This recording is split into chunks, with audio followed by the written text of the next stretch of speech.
topics and opinions expressed in the following show are solely those of the hosts and their guests and not those of W4CY Radio, its employees, or affiliates. We make no recommendations or endorsements for radio show programs, services, or products mentioned on air or on our web. No liability, explicit or implied, shall be extended to W4CY Radio or its employees or affiliates. Any questions or comments should be directed to those show hosts. Thank you for choosing W4CY Radio. Welcome to the Ask the Expert show on W4CY Radio and Talk4 TV, where we bring you educational information from top local experts in the fields of legal, health, financial, and home improvement. Now sit back and listen to experts in family law, association law, hearing loss, business brokers, home care, along with many other topics. Now here are your hosts, Steve-O and Sophia. Good afternoon, Houston. Welcome to another Ask the Expert show where we bring you the top experts in the field of legal, health, financial, and home improvement.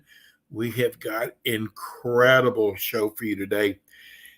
This first show has actually been with us for 4 years. That's a long time. And I got to tell you, I am so blessed to have them. They are our estate planning experts, and the Julia Dean Law Firm does such a great job explaining about estate planning and elder law. Julia cannot be with us today, but we have a great stand-in, Carla Sprague. She's a senior attorney with the Dean Law Firm. Good afternoon, Carla. Hi, Steve. How are you? What a beautiful name, Carla. Thank you. My parents, my mom, it was my grandmother's favorite flower is the calla lily, so I'm Calla. So, yep. You know, when you came on, I said, is it Kayla or Carla? But God, I'm so glad it's Carla because that is a beautiful name. Thank you. Tell us, and we're so glad to have you back with us again. Tell us about the Dean Law Firm. Sure. So we've Julia, my supervising attorney, like Steve mentioned, she's actually out on a family emergency, so I'm filling in for her today. But she's actually been practicing in the world of estate planning for 36 years. The firm has been here for about 22 of those, I think. We have 2 other attorneys, myself. I've been practicing in the world of estate planning and probate and elder law, the types of things we do here. I've been doing that strictly for 8 years. We have another attorney, Jonathan Sterneman, who has been practicing the same areas for about 12 years. Jonathan, he has a little bit more expertise in the worlds of oil and gas, which is really important here in Texas, as one can imagine. Yes. I have a little bit more expertise in the tax world than Jonathan. So we kind of complement, the 3 of us kind of complement each other really well because, of course, Julia being practicing for 36 years, it's all a little bit of her expertise. So our ability to complement each other, I think, is really good. Our strengths we're just a really, really solid team over here that we really enjoy working with one another. And I think that shows in our work.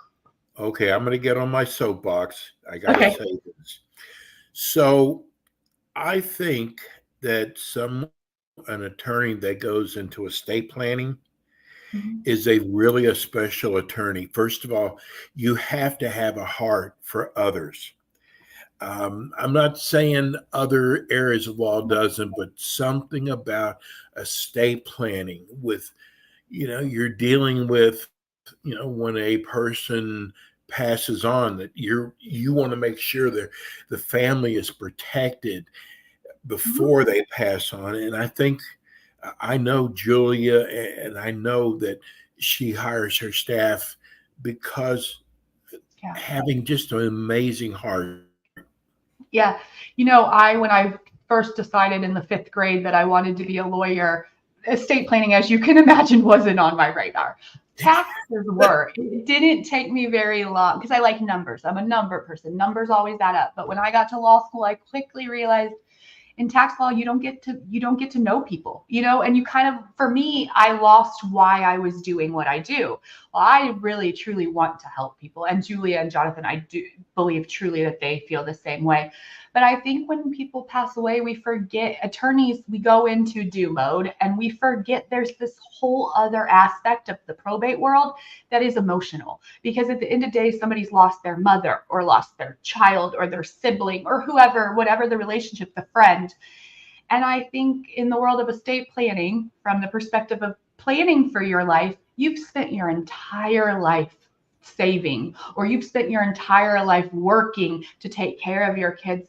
And there is such a giant personal aspect, which is what I love about estate planning. That's what drove me to this field instead of somewhere else. But you're exactly right. I think it's so important when you meet with an attorney that they give you that good feeling on the inside, that they feel like you could sit down and have a cup of coffee with them, that they are going to have your best interest at heart, not just what's legal, because any attorney could tell you what you should and shouldn't do, and we will tell you that too.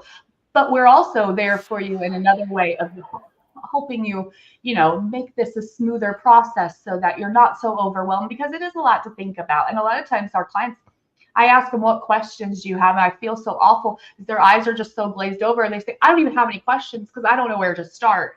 And so those are the things that you should be able to be candid with your attorney about. And hopefully that's where your attorney does pick up that compassion and step in and say, okay, what can we do? Let's see. These are the 5 things we need to get done, and let's see how we can get them done. And I think that's the way that we approach things here at the Dean Law Firm. We just, not only do we want to give you legal advice, we want to help you. We really do. We want to make your life just a smidge easier. If we can make it just a smidge easier, we feel like we've accomplished something that day. And that's really our goal, is not just to give you legal advice, but we care. We really do. We really do. And Julia, Absolutely.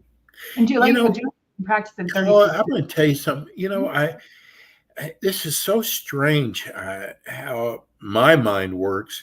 Is I look at Prince. Prince is not with us anymore. Very, very wealthy. He was an incredible entertainer. He didn't even have a will. No. And I think about that. First of all, we never know when we might pass on. And if you look at, God, I look at every day, somebody 36 years old, 42 years old, 50, passing away, that I'm sure they didn't think that was going to happen. But I think about Prince not having a will. And that is so important that, and even if you don't have a lot of money, it doesn't matter. A person should have a will and have a caring and wonderful law firm that specializes in this area to sit down with a person. That's right. And you bring up a really good point. I think a lot of times people think, well, I don't have millions or billions like Prince does, so I don't need this plan. That's not true at all. Honestly, the probate process is cheaper and quicker and more to the point if you have a will. If you don't have a will, we're going through the probate process, which is the court proceedings. They're deciding who gets your stuff. They're deciding what percentage that it is, how they get it. It takes them longer because anytime you include any kind of government agency things, we move at other people's paces. We can't just speed up the process anymore. And it's expensive to go through there with no will. Like I said, it is so much more affordable to set up the will, have it the way you want, the way you want your kids to get it, or your nieces and nephews to get your stuff. You get to decide all of that. Or if you don't care, you just want them to have it, you can say that too. You really get, without talking to an attorney, you really haven't given yourself every avenue available. And if you're just doing what the probate court allows you to do, sometimes that's not what you wanted. That's not what the person, or what your kids would want, or what's best for them, or anything like that. So talking to an attorney is always the first step. And I promise you, they're not as scary as because I don't like to go to the doctor for the same reason I think people don't want to come to see their attorney. It's scary. It's overwhelming. We attorneys love to remind everybody how smart we are, and we are smart, but we can talk to you and make you understand. And that's what's important, is that the client understand that they don't have to be a creek with no paddle, I guess. So, yes. There are ways to take care of yourself and to take care of your children and to take care of the things that you've, like I said, spent your whole life accumulating or working for. So I remember one of the first things Julia said, and it really showed her heart, is she said, you know what? We want to keep people from having to go into probate, because probate, like you said, becomes very expensive. So here it's like you're an attorney trying to tell you, we want to save you from that big expense. That's right. And I tell people, I had a client come in today, needs probate, doesn't have a will, was a little sticker shocked at how expensive that was going to be. Now, there's nothing we can do about it from her perspective. It was a father who had passed away. Now we can't do anything, but I said, this can remind you sometimes when you're going through these probate proceedings for your family, like your loved ones, your mother passed away, it can remind you, hey, you need to revisit your estate plan. Don't leave your loved ones in the same mess that maybe your parents left you. And it just, life gets the best of us, I think, sometimes, and these things aren't always on the forefront of our mind. So if I can put it at the forefront of your mind today, that would be wonderful. Just go talk to an attorney, see what they can do. Those consults are usually very inexpensive or free, or you get credit for them later. So don't let the fact that maybe you don't have $1 billion stop you or make you think you don't need to protect yourself, because that's just not the case. You know, I think people look at, you know, those words, estate planning. So they think, oh, I've got to have millions of dollars. Right. And that just isn't true. That's true. I mean, I'm a young attorney. I have student loans, right? I still have a will, though. I mean, because I want what I do have, even if it's a $2.50 when I pass away, even if I have $2.50, I don't want that going somewhere I don't want it to go. I want it to go to my brother, because he's the one I love and he's the one I want to take care of. So, you know, I think that you're right. That word estate carries this kind of connotation that it's got to be this large thing. That's just not true. You just want to protect yourself and protect the people that you love. And that's what's most important. Wait a minute, Colin, you mean to tell me that law school doesn't accept coupons? No, I tried. I really, really tried. I promise you. I would have given them anything they'd taken it that way. Oh, you coupons. Exactly. I'll write an IOU. I'll give you a hug next week. I don't know. But no, they didn't take my coupons. Let's talk about trust. What are the benefits of having a trust? The major benefit is the probate avoidance. That is, here in Texas, that is the major selling point. Now, hand up, trusts are more expensive than a will, but it's because you're saving on the back half when you're not going through probate. So we've talked a little bit about the probate situation, and that's a court proceeding, a court's involved. If you do a trust instead of a will plan, you can avoid all of that. You can also take care of yourself if you ever become incapacitated. So my mother has a trust. When if she ever is incapacitated, meaning she can't take care of herself, maybe she has Alzheimer's, dementia, those sort of end of life kind of diseases that hit us. I'm the trustee of my mother's trust. I can step in and take care of her with her own stuff. What that means for my mother is she's not going to the probate court here during her life and getting a guardianship proceeding over her. So we see a lot of the guardianship proceedings in the news. It's where, you know, an older person can no longer take care of themselves. Somebody steps in. That's where a lot of abuse happens, as you can imagine, because the court has appointed somebody that maybe my client doesn't know to take care of them. So in this instance, the trust that my mom created can already have that all set up for her. She's not going to court. Those court proceedings can be $10,000 to $15,000. I mean, they're expensive. Yes. So this trust has completely avoided that for her. So it's protecting her during her life. But then my brother and I get everything 50-50, 50% to my brother, 50% to me. We get those inside of trust. What's beautiful about that is now that my mom has created this pot that's just for me and just for my brother, our shares can be protected from our creditors if anybody ever sues us or if we owe anybody money. Also, our future ex-spouses if we have any. I'm not married, but my brother's married, and we don't know. Heaven forbid something happened to him with him in his life.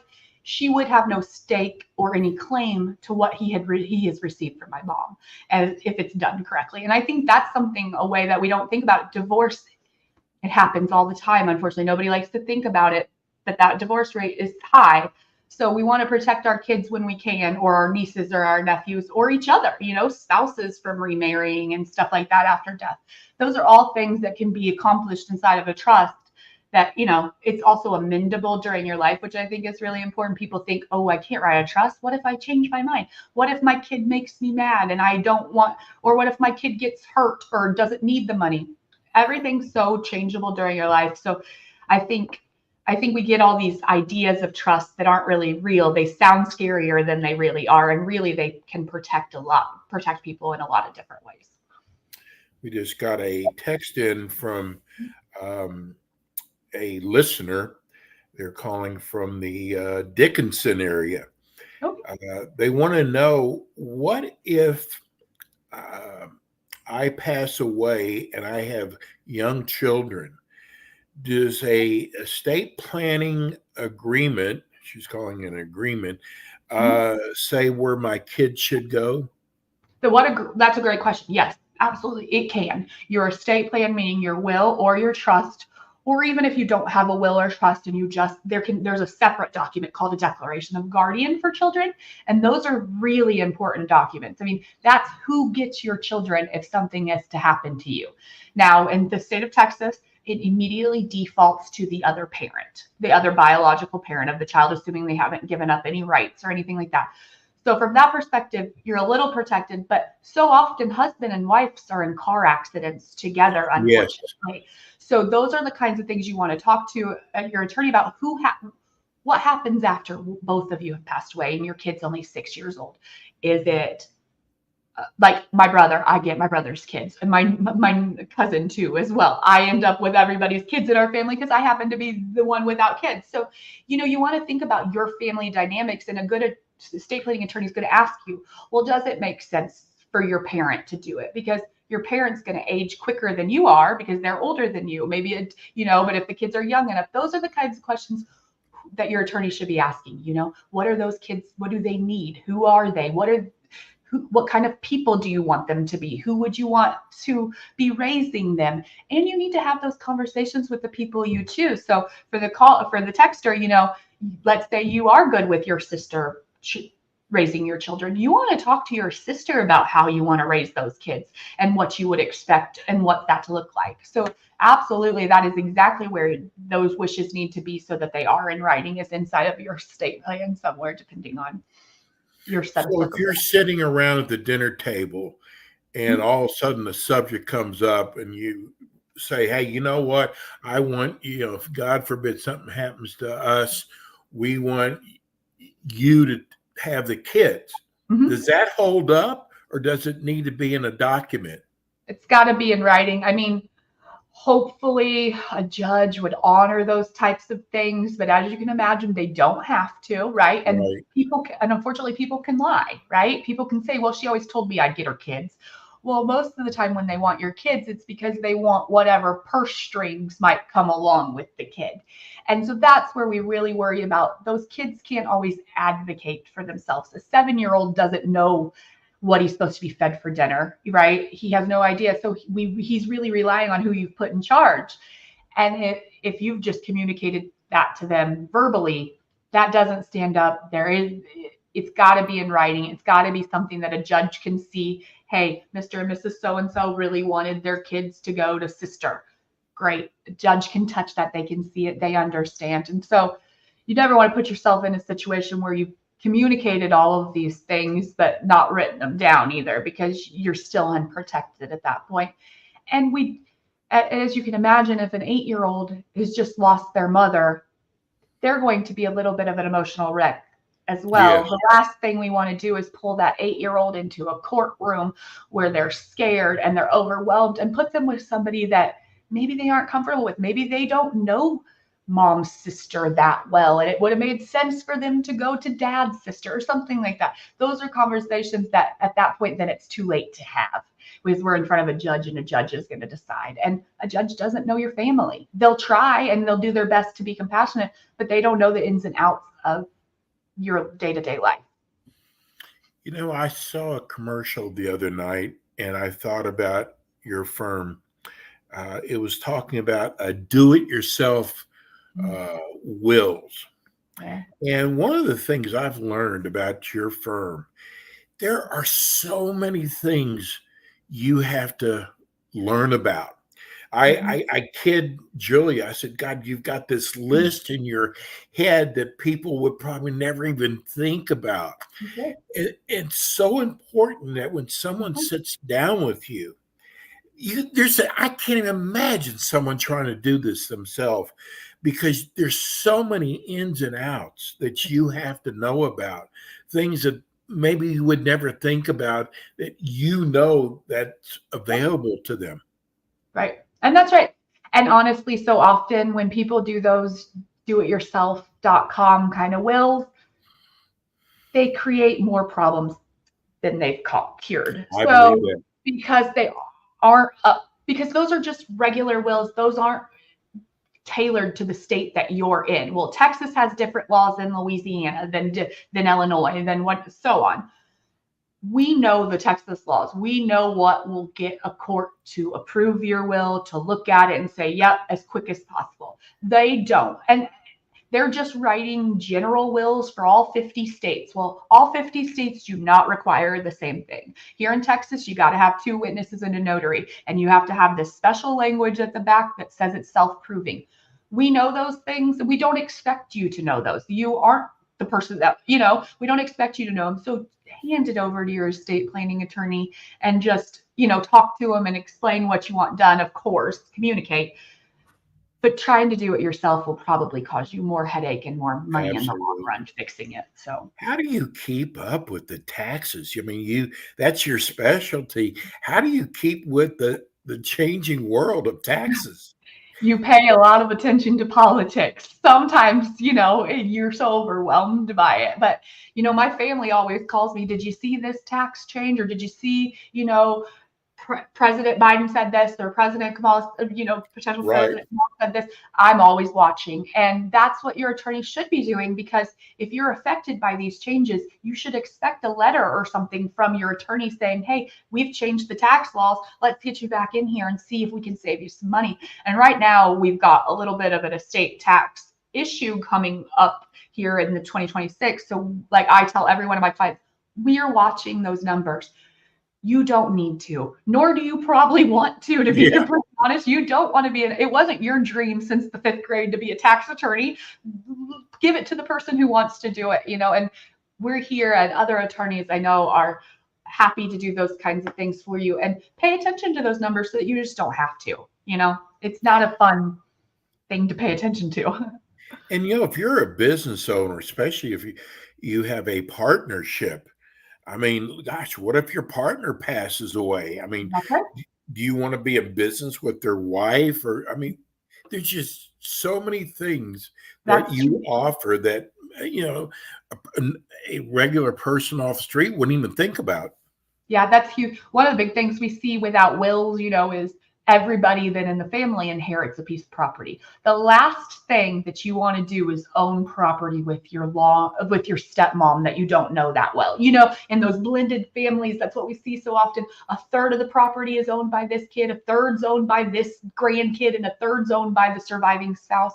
Nobody wants to be in those situations, because a lot of times, there's not money to buy each other out. So you own your third. Well, you're responsible then for your third of the property taxes and the repairs. But if you don't have the money, you're putting that on the other people. Well, they should know who they're kind of getting into business with. So you're exactly, and same thing from the perspective of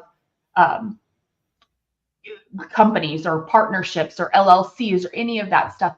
You don't usually want to be in a partnership with, like you said, your partner's now surviving spouse.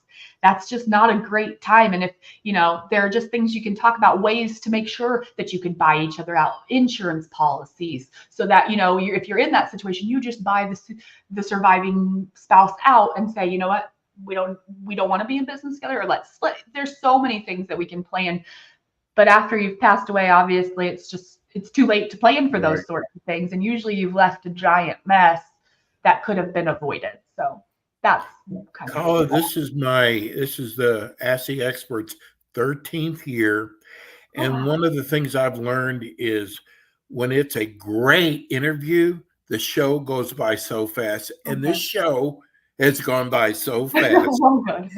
I'm glad you enjoyed it. How they can reach your office.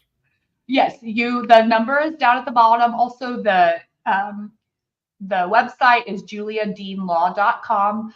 Phone number 281-277-3326 right there at the bottom. I'm Calla again. We've got Jonathan and Julia, and we've got a great team here that we get told all the time we're the only attorney in town that answers the phone.